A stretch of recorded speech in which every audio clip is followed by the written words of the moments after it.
नमस्कार.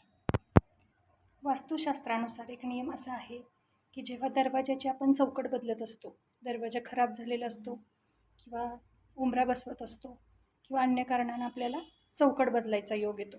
उंबरा बसवणे हे एक शास्त्रीय आधारच आहे.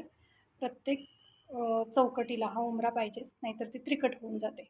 पण जेव्हा आपण वास्तूची चौकट बदलतो, अर्थातच त्यावेळी त्या वास्तूचा मालकही बदलला जातो किंवा ती वास्तूची चौकट कुठल्या पदात आहे, कुठल्या दिशेत आहे, यावर बऱ्याचशा गोष्टी अवलंबून असतात. जर धोका येणार असेल, संकट येणार असेल, तर अर्थातच चौकट बदललेली कधीही चांगली. पण चौकट बदलल्यानंतर होणारा धोका हे तितकाचही महत्त्वाचा आहे. पण हे जर तुम्हाला आधी माहिती असेल की आपली चौकट कुठल्या दिशेत आहे, कुठल्या पदात आहे, तर त्याचा धोका कमी होतो.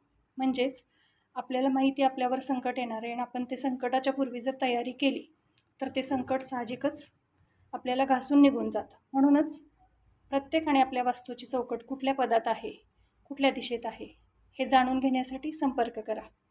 नमस्कार.